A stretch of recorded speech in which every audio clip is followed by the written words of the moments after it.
In the chat box, type in the body condition score of this cow.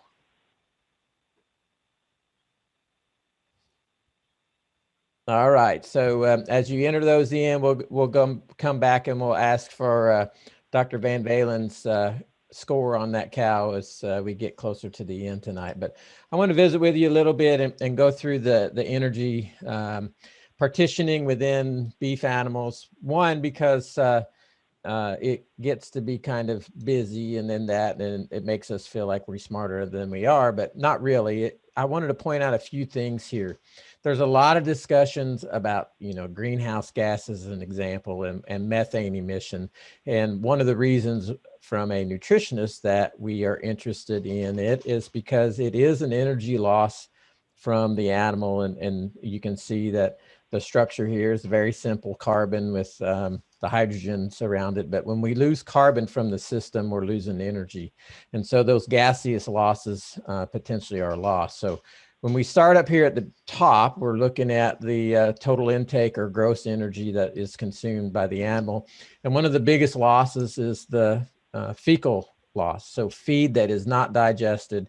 And that's really why we hammer home hay quality, because we're in a forage-based system, and the more digestible the forage is, the more energy that the animals are going to get out of that feed. And so if you want to try to improve body condition score maintenance on fall calving cows that you're taking through the winter, provide them with a hay that has more digestibility to give more energy to help them maintain that condition.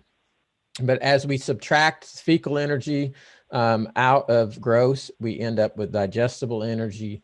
And then as we subtract out gaseous loss and then urine loss, and one of the things we forget about with urine loss is urea, as you can see here in the structure, has a carbon in the backbone. And so as those cattle are overfed protein and they have to excrete that excess ammonia that is produced from overfeeding protein, it does lead to a small loss of carbon from the system and energy loss. So that's one of the reasons why we don't recommend overfeeding a lot of protein, because it's a loss of energy from the animal. But once we move down to accounting for kind of the methane and the urine losses, we get down to ME, or metabolizable energy. And then when we go from it and take account for basal metabolism, voluntary intake, et cetera, we can get down to the recovered or the net energy.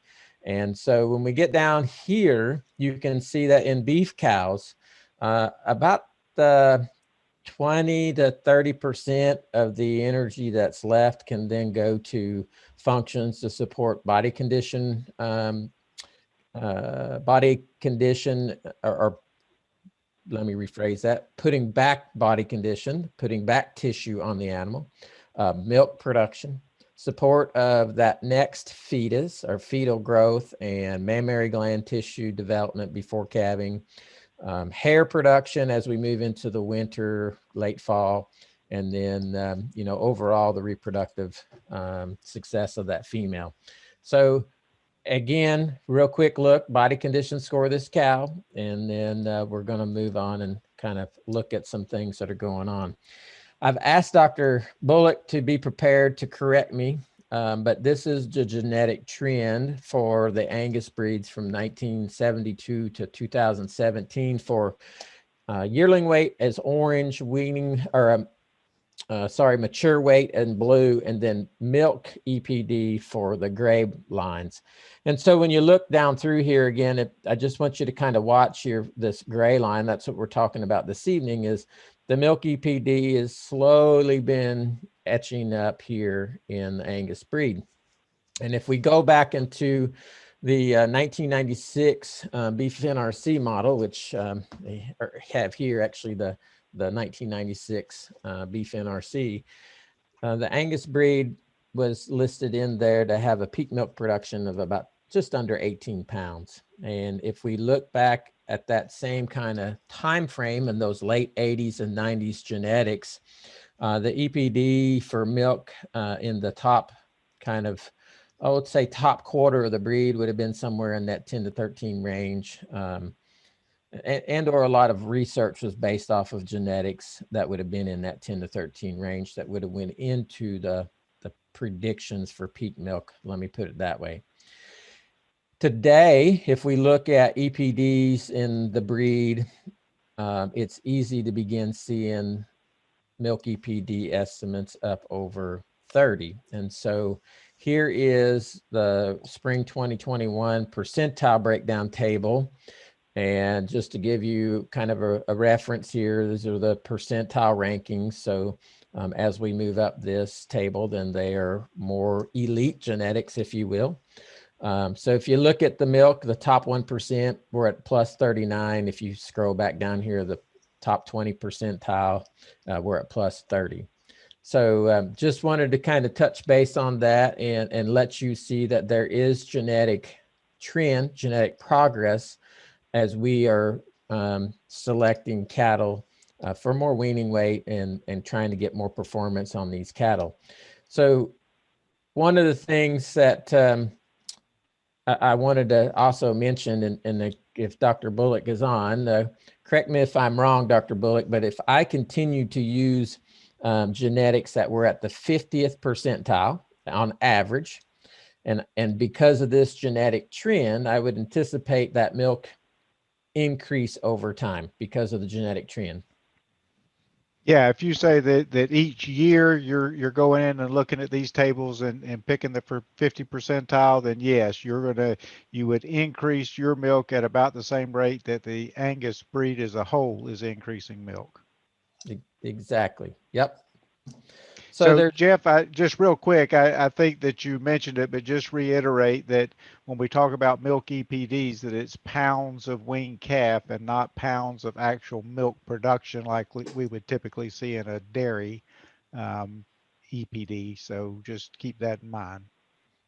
Yes, thank you. And we had talked earlier today to make sure that I remember to say that, and I think I forgot. So as Dr. Bullock mentioned, it's the it's additional weight based on that kind of what we expect those daughters to produce. Their calves are going to wean off heavier as we increase that milk EPD.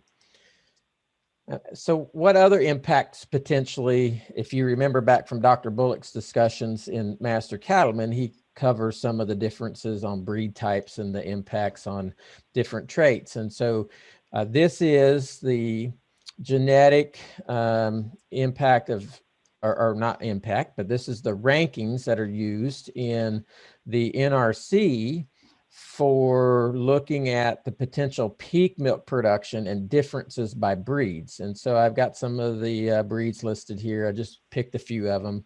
So you've got Angus at 17.6 pounds average milk peak. You got Charolais at 19.8. You got Calving at 25, Herefords at 15.5, and Simmentals at 26.4.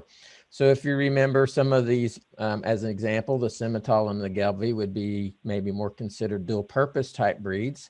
And so you can see that the average milk production entered into the tables at that time were higher than some of our British and continental breeds. So I just want you to understand that there's the other potential impacts that Dr. Bullock has talked to you about when we start thinking about crossbreds and the opportunity to use that kind of complementarity of different breeds and increase milk production as well. For example, if you were to take a Simmental and made it to a Hereford, then the anticipation is that you could get some additional milk coming in from that Simmental on a Hereford base. So those things are important to keep in the back of our minds. And I wanted to share this data with you. This was data that was based off of genetics from the late 80s and 90s. And they were using what they considered as high milk EPD sires in the Angus breed at the time of 8.7 and high milk EPDs for Herefords of the time at 7.6. And there were a variety of sires used. This is a relatively larger data set. And all it does is it goes and it shows you the differences in actual milk production from these sires. And so we're out here at 1 month, and you can see that the orange dots are representing the Herefords and the blue dots are representing the Angus. And they're relatively similar milk production out here the first couple of months. And then as we follow into the lactation curve, we begin to see some separation.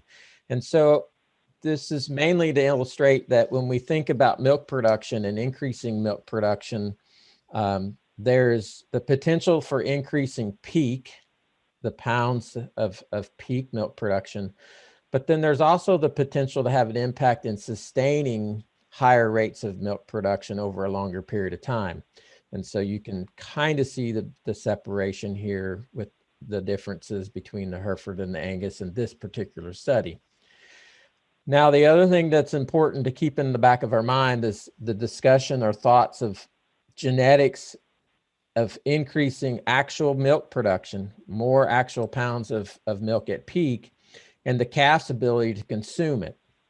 And so when we're thinking about a 75 to 80 pound birth weight calf at 2 pounds a day, let's just say average daily gain post calving, then at 1 month, we're going to throw on another 60 pounds. So that calf might be at around 140 pounds, let's say.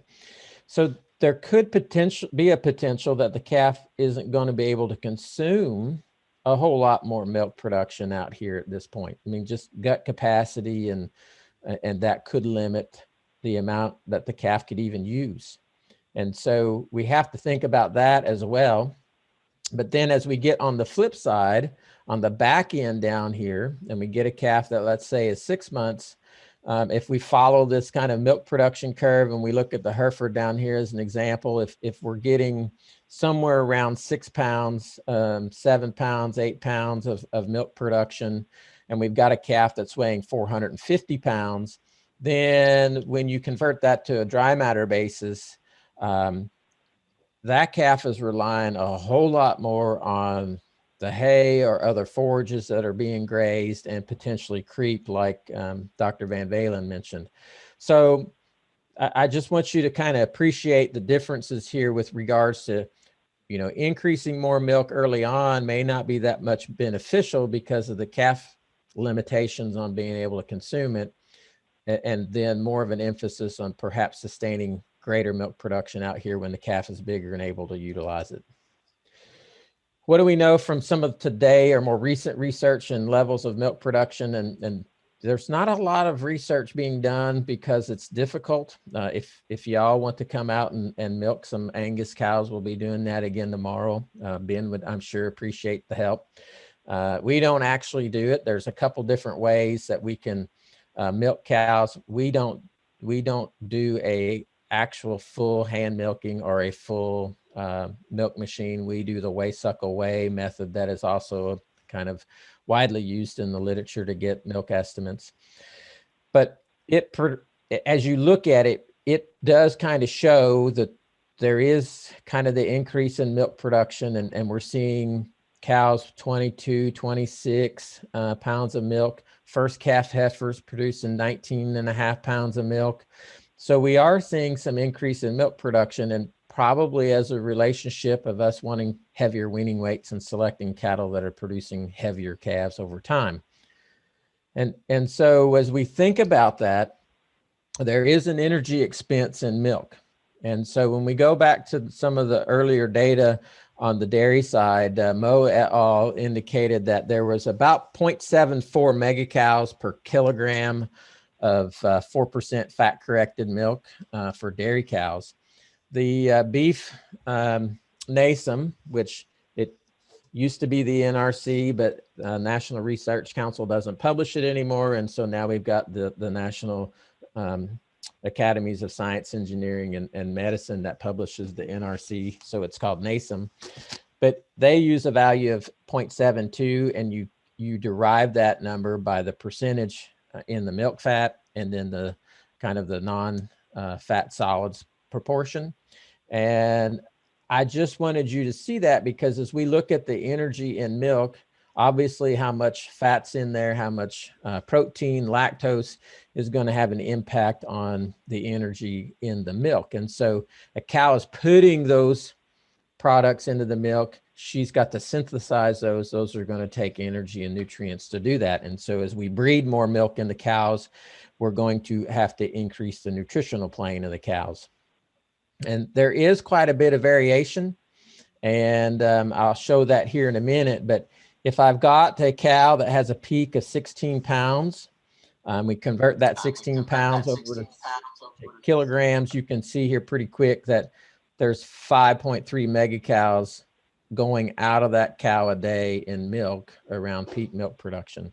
And if she's going to maintain body condition score, then she's got to increase nutrient intake for that during lactation. So what is the feed requirement for lactation? And so we can calculate that. And one of the things that has very similar feed efficiencies or partial conversions of feed efficiencies for maintenance and lactation. So the NASEM is setting the efficiency of conversion similar to for lactation to maintenance. And so we can use the NEM, the net energy for maintenance values in the diet, to help us estimate how much feed is needed to support milk. So if you remember from the previous slide, with a cow that was peaking at 16 pounds of milk, she had 5.3 megacows that she was putting out a day. Average fescue grass type hay might have 0.5 megacows of net energy for maintenance per pound. And so, oh, sorry about that. So real basically then, we can see that it takes about 10.5 pounds of forage dry matter of this hay quality to support milk. Okay, so 10.5 pounds a day just for milk production at peak. Well, if I had a cow that peaked out at different levels, how does that drive the net energy per day that cow's going to need? And so here's an example. We've got cows that peak out at 18 down here in the blue. We got cows that peak out at 24 up here in the orange, and cows that peak out at 30 here in the gray.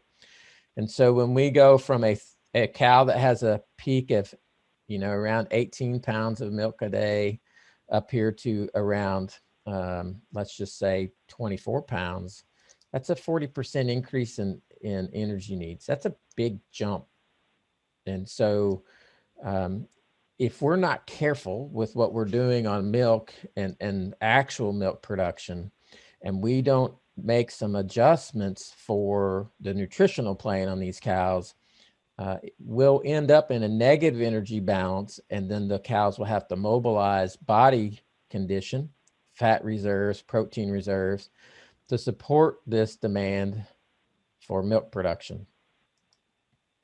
So in the most recent Beef NRC, this book right here, this was a quote I wanted to share with you, and it says that there's insufficient data available to fully characterize the effects of age and breed of cow, stage of lactation, the nutritional status, etc., on the milk composition in beef cows.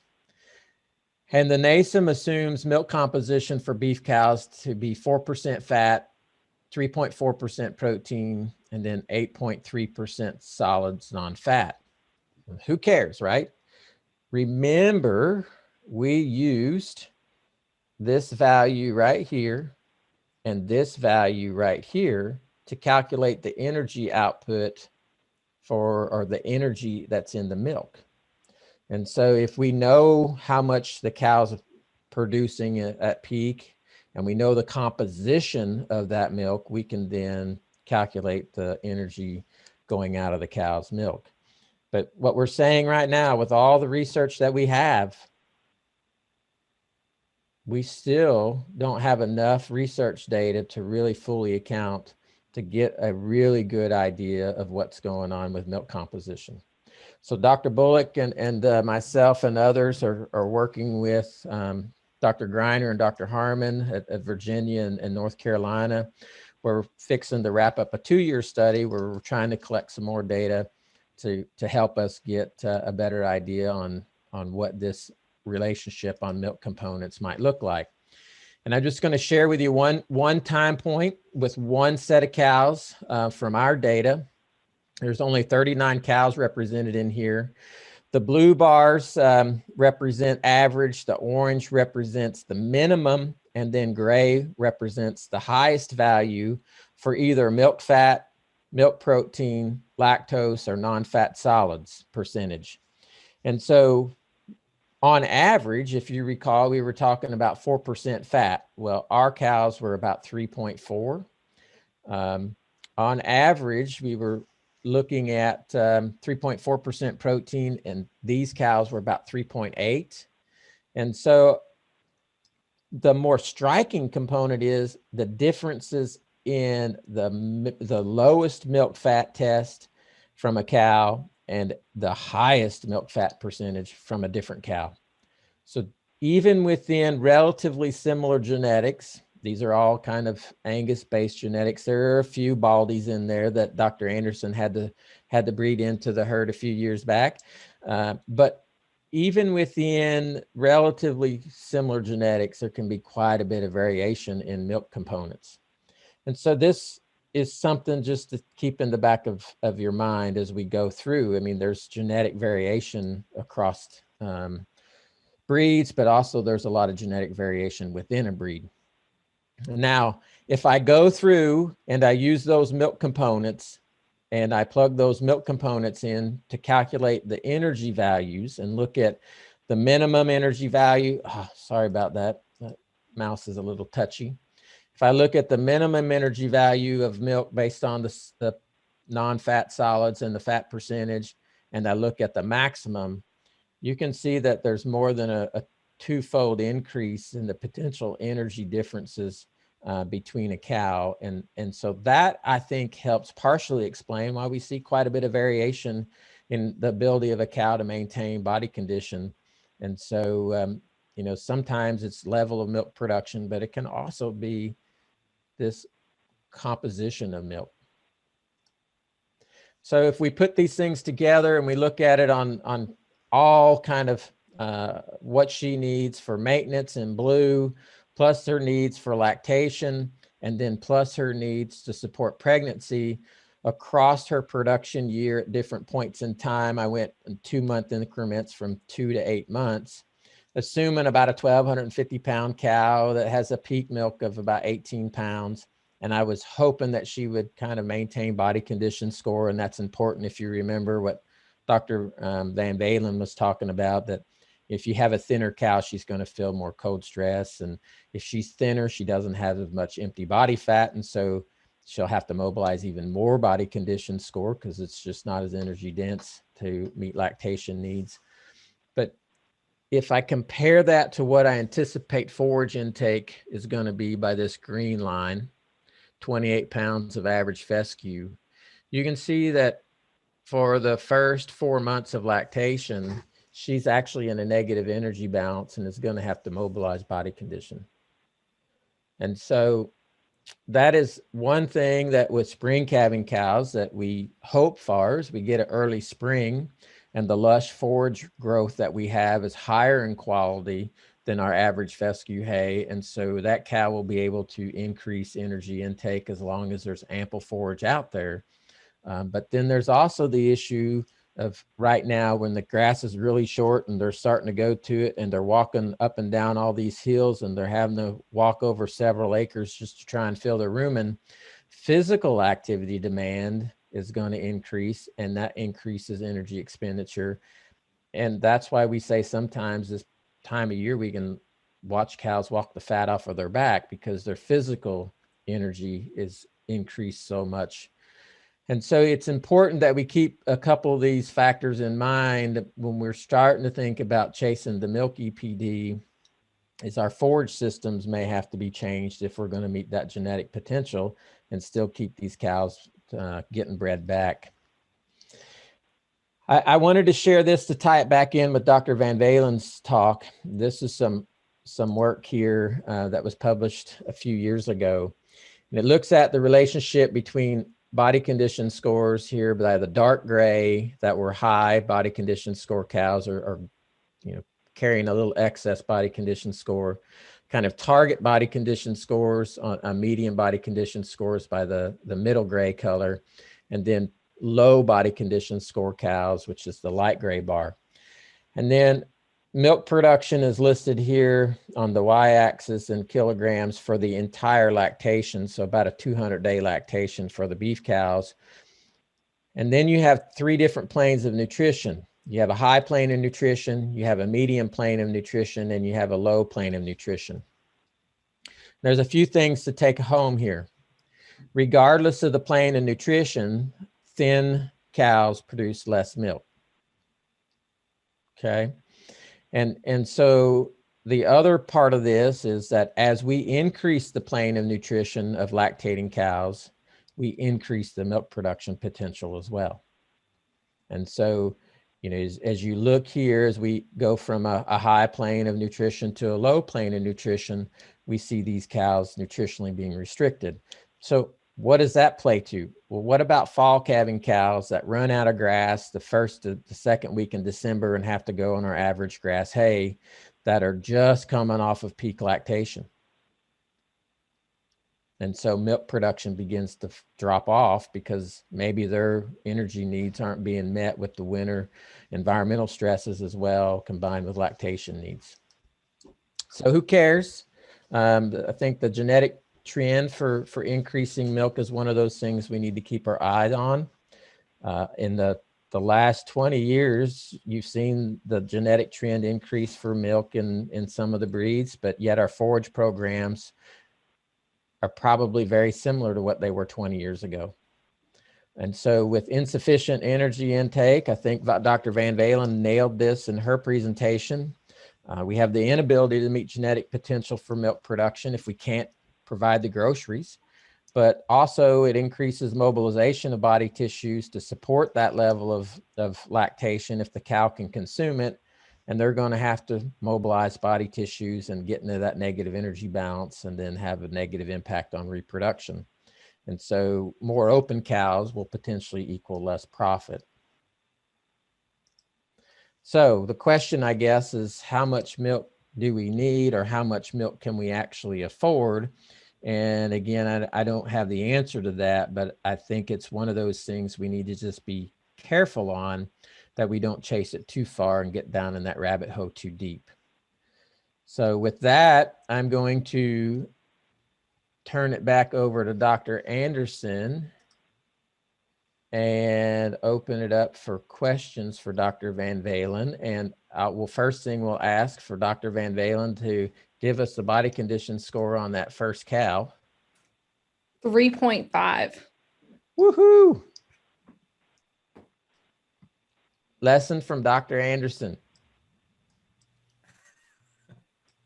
Yeah, 3.57267.